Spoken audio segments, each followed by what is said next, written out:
Então, pessoal, dando início à resolução do exercício 5, letra A. Bom, nós temos a nossa equação geral de conservação de energia. A partir dessa equação, nós vamos fazer as considerações necessárias para o caso do exercício A. Então, o pistão-cilindro, ele é um sistema fechado, certo? Então, o termo relativo à entrada e saída de massa, ele é zerado na nossa equação. Onde K é o número de correntes, nós não temos nenhuma corrente de entrada, nenhuma corrente de saída, então K é zero. Além disso, o sistema pistão-cilindro, ele ocorre em um processo em regime transiente, ou seja, a propriedade de variação da energia interna com o tempo é importante, tá? Além disso, a propriedade de variação do volume com o tempo também é importante. Além disso, no caso desse exemplo, é possível desprezar a energia cinética, V² sobre 2, pois não há nenhuma informação de variação de diâmetro e a energia potencial também pode ser desprezada, pois não há nenhuma informação que o cilindro está a uma certa altura do Sol. Além disso, o pistão-cilindro ele não é conectado à rede elétrica, tá? Desta forma, o trabalho de eixo também pode ser considerado zero. Em cima dessas considerações, tá? A nossa equação geral do balanço de energia, ela torna-se du dt, tá? Que é justamente a variação térmica que ocorre no pistão-cilindro, igual a que ponto, porque ele é um sistema não adiabático, ele precisa trocar calor com o meio, com a vizinhança, menos P dV dt. Com a nossa equação, então, simplificada, tá? Temos que du dt igual a Q ponto, taxa de calor, menos P dV dt. Um dos problemas é determinar o calor e não a taxa de calor. Dessa forma, é necessário integrar essa equação. Então, a gente fica com a integral de du, de U no tempo 1 até U no tempo 2, integral de Q ponto dt, menos integral de P dV dt, onde eu posso cancelar o dt, com V variando de V1 no tempo 1 até V no tempo 2. No entanto, as informações que eu consigo coletar das tabelas de vapor saturado e vapor superaquecido, elas estão em unidade específica, ou seja, energia por massa. Então, eu posso dizer que o 2 menos o 1 é a mesma coisa que M, o 2 chapéu, menos M, o 1 chapéu, onde M vezes o chapéu tem unidade de energia. É igual ao calor, né? Porque a integral de Q ponto dt é o próprio Q, menos, mesma coisa é feita para o volume. V2 é a mesma coisa que M, V2 chapéu. E V1 é a mesma coisa que M, V1 chapéu. Dessa forma, então, eu vou juntar os termos no ponto 2, no estado 2, então vai ser M, o 2, mais P, V, chapéu 2, menos M, o 1, mais P, V, chapéu 1. Onde P, como pressão é constante, então é a mesma pressão. Bom, então eu posso dizer que U mais PV é a definição de entalpia. Então, o 2 mais P, V, chapéu 2 é a mesma coisa que H2. E semelhante, pode-se fazer o mesmo na entrada, no ponto 1. O 1 chapéu mais P, V1 chapéu é o mesmo que H1 chapéu. Só colocando em evidência o M aqui, que é a massa, né? 1 kg, que a gente tem essa informação. H2 chapéu menos H1 chapéu. Antes da gente ir calcular todas as propriedades necessárias da letra A, temperatura, entalpia, calor, trabalho, energia interna, nós temos que olhar qual que é a fase que a substância se encontra. Então, no ponto 1, tá, a gente tem condições de determinar o estado, a fase. Então, qual o estado no ponto 1? Tá? Então, a gente conhece a pressão, tá, que é a pressão atmosférica, 101,3 kPa, que é a mesma coisa que 1,013 bar. Tá? E também é conhecida a temperatura, T1, 125 graus. Dessa forma, então, dada a pressão, dada P, o Tsat, tá lá na tabela de vapor saturado, o Tsat para a pressão de 101,3 é 100 graus Celsius. Para a água, a gente sabe que a água entra em ebulição na pressão atmosférica a 100 graus Celsius. Mas se é uma substância desconhecida, a gente precisa pegar a tabela de saturação da substância, dada a pressão, neste caso atmosférica, e olhar a temperatura de saturação para comparar. Neste caso, a nossa temperatura de operação T1 é 125. Significa que T1 é maior que Tsat, 125 é maior que 100 graus Celsius. Então, dada P, T1 maior que Tsat, significa então que o nosso estado é vapor superaquecido.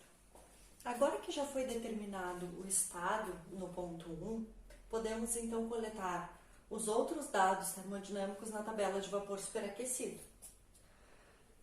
Na temperatura de 125 graus Celsius e pressão de 101,3 kPa, são encontrados os dados de volume específico, energia interna específica e entalpia específica na página 547 do Smith, 7ª edição. Esses dados também podem ser encontrados no Sandler ou em outras referências de termodinâmica. O volume específico, então, como função de temperatura, 125 graus Celsius, 101,3 kPa, tá? Encontrado é 1.792,7 centímetros cúbicos por grama. Fazendo a conversão para metros cúbicos por quilo, fica 1,792. O mesmo é feito para a energia interna específica, na mesma condição, 125 graus Celsius e pressão de 101,3 kPa, 2.544,7 kJ por quilo. E entalpia específica no ponto 1, a 125 graus Celsius e 101,3 kPa, 2.726,4 kJ por quilo. Então, pode-se notar que se eu tenho P e T, se eu tenho temperatura e pressão, eu tenho o mundo, certo? Um dado que é falado na letra A é que o volume, ele duplica, ou seja, o volume específico V2, ele é igual a 2 vezes o volume específico V1. Então, significa que o volume específico V2 é igual a 3.585,4 centímetros cúbicos por grama. Bom, para encontrar, então, a energia interna específica no ponto 2 e a temperatura no ponto 2, além da entalpia no ponto 2 também, nós vamos entrar com os dados de pressão, porque a gente conhece, a gente sabe que a pressão é constante, P1 é igual a P2, e a gente conhece também agora o volume específico em 2, tá? Nesse momento, nós vamos para a página 549 do Smith, com esses dados de pressão e volume específico. Vamos manter a linha da pressão, tá? Para encontrar os valores intermediários de V2. Então, com o par pressão de 101,3 kPa na saída, pressão P2, e o volume específico V2 de 3.585,4, será calculada as outras variáveis. Pode-se notar que este valor de volume específico não é encontrado na tabela de vapor superaquecido para essa dada pressão de 101,3 kPa. Então, é necessário fazer as interpolações. O volume específico anterior, mais próximo a 3.585,4, é 3.518,7 centímetros cúbicos por grama. E o volume específico posterior, mais próximo, é 3.746,9 centímetros cúbicos por grama. Dessa forma, nós conseguimos montar uma tabela como função do volume específico, escrevendo a temperatura, que vai ser entre os valores de 500 e 550 graus Celsius, a energia interna específica, que vai estar entre os valores de 3.131,6 e 3.215,9 kJ por quilo, e a entalpia específica, que vai estar entre os valores de 3.478,1 e 3.595,9 kJ por quilo. Resolvendo as interpolações, tá? Cabe salientar que o cálculo da interpolação detalhada é explicado no exercício 6. A temperatura T2, então, encontrada pela interpolação é 514,61 graus Celsius, como era de se esperar, pois este valor encontra-se entre 500 e 550 graus Celsius. A energia interna específica é 3.156,23 kJ por quilo, como era de se esperar, porque este valor está entre 3.131,6 e 3.215,9 kJ por quilo. E a entalpia específica calculada foi de 3.519,2 kJ por quilo, que também pode ser confirmada porque está entre os valores de 3.488,1 e 3.595,9 kJ por quilo. Para o cálculo da energia interna, então deve-se multiplicar a massa, que neste caso é 1 kg, com a energia interna específica calculada na interpolação. Desta forma, a energia interna no final é 3.156,23 kJ. O mesmo é feito para o cálculo da entalpia de saída. Multiplica-se a massa, que neste caso é 1 kg, com a entalpia específica. Então, a entalpia na saída é 3.519,2 kJ. Utilizando, então, a nossa equação de conservação de energia simplificada, calor é igual a massa, entalpia específica em 2, menos entalpia específica em 1. Substituindo os valores, 1 kg, 3.519,5 menos 2.726,4 kJ por quilo. Dessa forma, o calor obtido é 793,12 kJ. O trabalho, ele tem uma parcela do trabalho de eixo, que neste caso é 0, porque o pistão não está ligado à rede elétrica, menos PM V2 menos V1. No entanto, V2 é o dobro de V1. Então, 2V1 menos V1 é simplesmente o V1. O trabalho, então, torna-se menos PM V1 específico. Substituindo os valores, menos 101,3 kPa, massa de 1 kg, volume específico em 1 de 1,792 metros cúbicos por quilo. O trabalho, então, é menos 181,6 kJ. Quilojoules é o mesmo que quilopascal vezes metro cúbico.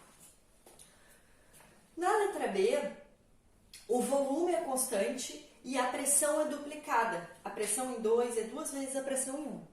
As condições iniciais se mantêm. V1 específico, energia interna específica, entalpia específica. Os três são funções de temperatura, 125 graus Celsius, e 101,3 kPa, pressão. Bom, então a pressão em 2 é 2 vezes a pressão em 1. A pressão em 2 será 202,6 kPa. O trabalho, ele tem uma parte do trabalho de eixo, que neste caso é 0, e uma parte do trabalho de expansão e compressão, que é menos P delta V, V2 menos V1. Neste caso, V2 é igual a V1, então o meu ΔV é zero, resultando em um trabalho nulo. A equação simplificada da conservação de energia para o caso do item B, ela torna-se simplesmente du dt igual a que ponto? A parte do P dV dt é zero, porque a variação de volume é zero. Só que o que nós precisamos determinar é o calor e não a taxa de calor, não o que ponto. Então, nós precisamos integrar essa equação simplificada, du variando de U no tempo 1 até U no tempo 2, igual a que ponto dt. Desta forma, resolvendo a integral, nós ficamos que o 2 menos o 1 é igual ao calor. Nossa equação geral da conservação de energia, na forma simplificada, então calor igual a energia interna no ponto 1 menos a energia interna no ponto 2. Substituindo, então, calor é igual a massa e energia interna específica no ponto 2 menos a energia interna específica no ponto 1. Neste caso, então, a pressão de operação é 202,6 kPa. Para encontrar os valores de entalpia, temperatura e energia interna, nós vamos interpolar com o par pressão igual a 202,6 kPa e o volume específico, que é 1.792,7 centímetros cúbicos por grama. No entanto, quando nós vamos nas tabelas de vapor superaquecido, existem valores de pressão para 200 kPa e para 225 kPa. Ou seja, esses dois valores de pressões, tá, eles são valores superiores e inferiores a 202,6. Então, vai ser necessário fazer uma interpolação primeiro para temperatura, energia interna e entalpia para a pressão de 200 kPa e o volume específico já o correto, 1.792,7. Uma segunda interpolação para a pressão de 225 kPa, para determinar a temperatura, a energia interna e a entalpia. Bom, com isso, eu diferenciei esses nomes para realizar as interpolações de linha para a pressão de 200 kPa e duas linhas para a pressão de 225 kPa. Depois de fazer esses cálculos para ambas as pressões, aí sim nós teremos que fazer uma terceira interpolação para cada uma das variáveis, agora a 202,6. Bom, os valores calculados primeiramente para 200 kPa e o par volume específico 1.792,7 foram 504,6 graus Celsius,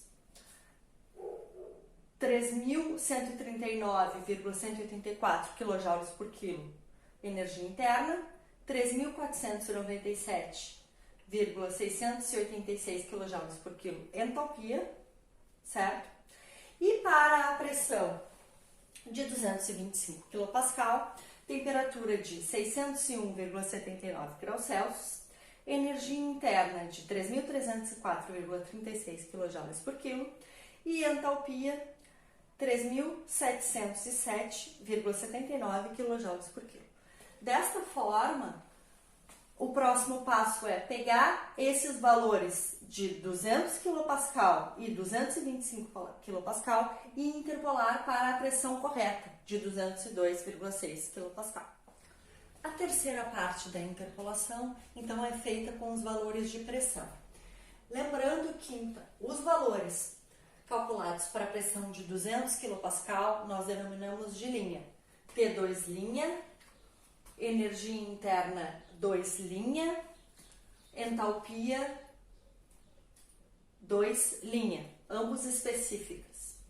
De forma semelhante, para a pressão de 225 kPa, nós chamamos de T2 duas linhas, 601,79 graus Celsius, energia interna 2 duas linhas específica e entalpia específica 2 duas linhas em quilojoules por quilo.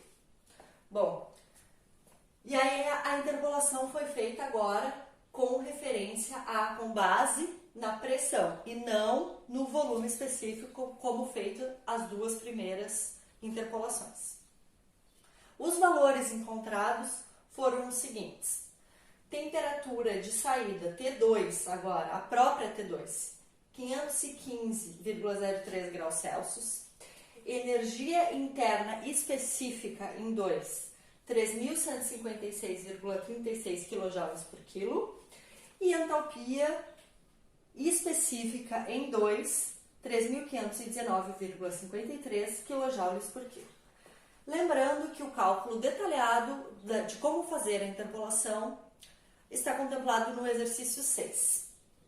Bom, colocando então os valores calculados de energia interna específicas, ou seja, lá na minha equação de conservação de energia simplificada para o caso de volume constante e pressão dobrada, eu fiquei com essa seguinte equação: calor igual a massa, energia específica interna 2, menos energia interna específica 1, certo? Substituir os valores aqui: massa de 1 kg, a energia específica interna 2, que nós acabamos de calcular, energia específica interna 1 em quilojoules por quilo. Então, eu encontro um calor de 611,66 quilojoules. Lembrando que a entalpia pura, ou seja, em quilojoules, ela é obtida como uma multiplicação da entalpia específica vezes a massa. Assim como a energia interna pura em quilojoules, ela é obtida pela multiplicação da energia interna específica vezes a massa de 1 kg. Elas têm os mesmos valores, H2 é igual a H2 chapéu, porém unidades diferentes. H2 chapéu em quilojoules por quilo, unidade específica. H2 em quilojoules. Assim como o 2 em quilojoules e o 2 específico em quilojoules por quilo. Eles têm os mesmos valores, porém unidades diferentes, porque a quantidade de massa é 1 kg. Se for diferente de 1 kg, a entalpia vai ser diferente da entalpia específica em valor. A letra C, ela está nas mesmas condições da letra A, ou seja, é um processo isobárico, onde a pressão em 2 é igual à pressão em 1, e o volume é duplicado. O volume 2 é 2 vezes o volume em 1. Então, nós podemos usar a mesma equação simplificada da conservação de energia deduzida na letra A. Ou seja, o calor é igual a massa vezes a entalpia específica em 2 menos a entalpia específica em 1. Ou ainda, podemos escrever na forma molar, ou seja, o calor é igual ao número de moles, entalpia molar em 2, H2 barra, menos entalpia molar em 1. Além disso, a variação de entalpia para um gás ideal, ela pode também ser definida como Cp T2 menos T1. Então, o calor ele pode ser escrito como número de moles, Cp molar, T2 menos T1, onde Cp é fornecido e vale 34,4 joules por mol por Kelvin. Bom, ao olhar essa equação, nós temos duas incógnitas, o calor e a temperatura T2. Então, primeiro vamos determinar a temperatura T2. Como é um gás ideal, eu posso utilizar a equação do gás ideal, diferente da letra A e da letra B, onde nós estávamos trabalhando com gases reais, então nós utilizamos as tabelas experimentais. Bom, então a equação do gás ideal fala que P1 V1 molar é igual a T1 vezes R. O mesmo é feito para o estado 2, P2 V2 molar é igual a T2 vezes R. Nesse caso, nós estamos num processo isobárico, então P2 é igual a P1. Então, eu vou igualar P2 igual a P1 e eu vou ficar com esta equação. P1 é T1 V1 molar vezes R e P2 é T2 vezes R V2 molar. Posso cancelar o R e, além disso, eu sei que o V2 é igual a 2V1. Então, isolando a temperatura T2, que é a minha incógnita, eu fico com T2 igual a 2T1, porque eu cancelo o V1. T2, então, é 250 graus Celsius, 523,15 Kelvin. Bom, como eu estou utilizando a equação na forma molar, ou seja, o calor é igual ao número de moles Cp T2 menos T1, eu irei transformar aquela massa de água de 1 kg fornecida para número de moles. Ou seja, número de moles de água, 1000 gramas, 1 kg, dividido pela massa molar da água, 18. Então, eu chego numa quantidade de matéria de 55,5 mol de água. Vou substituir, então, a temperatura encontrada e a quantidade de matéria agora nesta equação aqui para encontrar o calor. Lembrando que Cp T2 menos T1 é o mesmo que ΔH, variação de entalpia. Então, substituindo os valores, número de moles 55,5 mol vezes o Cp, molar, joule por mol por graus Celsius. Lembrando que tanto faz utilizar por graus Celsius ou por Kelvin o Cp, porque é uma variação de 1 grau. 250 menos 125, T2 menos T1. Então, o calor encontrado é 238.888 joules ou 238 quilojoules. O cálculo do trabalho, então, na letra C, tá? A partir da definição, já desprezando o trabalho de eixo, o trabalho é igual a menos P ΔV, onde ΔV é V2 menos V1. E a gente sabe que o V2 é 2 vezes o V1, certo? Então, o trabalho ele fica igual a menos P vezes o V1. O trabalho, então, ele será menos 101,3 kPa vezes o V1. Como é que foi obtido o V1? Como é considerado um gás ideal, eu posso utilizar a equação do gás ideal. V1 é igual a ENR T1 sobre P1. Substituindo, então, N calculado anteriormente, 55,5 mol, R, 8,314, preciso dizer que joule é pascal vezes metro cúbico, por mol por Kelvin, vezes a temperatura absoluta, 125 graus Celsius é igual a 398,15 Kelvin, divididos pela pressão, que é 1,013 vezes 10 na 5 pascal. Com isso, eu consigo determinar o volume V1 de 1,8149 metros cúbicos para calcular o trabalho. Então, o trabalho ele é menos 183,5 quilojoules. Quilojoules é a mesma coisa que quilopascal vezes metro cúbico. Bom, para determinar a variação de energia interna, a gente vai dar uma recapitulada na equação geral de conservação de energia. A equação geral de conservação de energia, nós partimos de du dt igual a Q ponto menos P dV dt. Neste caso, nós estamos chamando o menos P dV dt como W ponto, certo?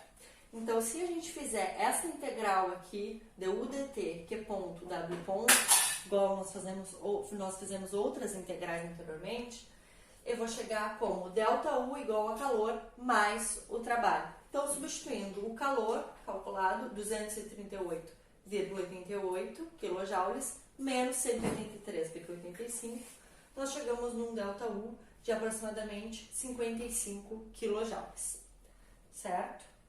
A letra D, então, ela também é tratada como um gás ideal, só que ela tem as mesmas condições de operações que a letra B, ou seja, P2 é igual a 2 vezes P1 e agora V2 é igual a V1. Tá? Processos que acontecem a volume constantes, nós sabemos que o calor é igual à quantidade de matéria vezes o CV, que é a capacidade calorífica a volume constante, físico-química, viram? Não é termodinâmica isso aqui. T2 menos T1. No entanto, eu só conheço o CP, mas existe uma equação que relaciona o CP com o CV. Nós sabemos que CP menos CV é igual a R. Então, o CV é determinado desta forma. CV calculado 26,086 joule por mol por Kelvin. Então, para determinar o calor no item D, nós precisamos da temperatura 2 de saída. Bom, a temperatura 2 de saída, ela é a mesma obtida no item C para gás ideal. Mas se a gente não enxerga isso, basta escrever a equação do gás ideal, tá? Para demonstrar. Ou seja, P1V1 igual a nRT-T1, P2V2 igual a nRT-T2. Neste caso, V2 é igual a V1. Então, eu vou igualar V2 e V1. nRT2 divididos por P2 é igual a nRT1 divididos por P1. Bom, N e R pode simplificar. E, além disso, P2 é igual a 2P1. Então, nós chegamos na mesma equação da letra C, onde mostra que T2 é igual a 2T1, igual a 250 graus Celsius. Dessa forma, substituindo na equação do calor a volume constante, 55,5 mol, CV 26,086 joule por mol graus Celsius, 250 menos 125 graus Celsius. Então, encontramos um valor de calor de 180.971 joules, que equivale a 180,97 kJ. A variação de entalpia, por definição, por um processo global geral, ela é a variação da energia interna mais a variação da pressão vezes o volume. Neste caso, então, o volume é constante, então ele fica fora do delta. Ou seja, a variação de entalpia torna-se o ΔU mais V, P2 menos P1. Além disso, sabemos que o P2 é 2P1. Então, a equação da variação de entalpia, ela fica o ΔU, 2P1 menos P1 é simplesmente só o P1, mais o V vezes o P1. ΔH substituindo, então, ΔU é 180,97 kJ. O V, que é igual ao V1, que é igual ao V2, que é o mesmo, é igual a 1,8149 metros cúbicos, vezes a pressão de 101,3 kPa, lembrando que metros cúbicos vezes kPa é quilojoules. Obtém-se uma variação de entalpia de 364,82 kJ.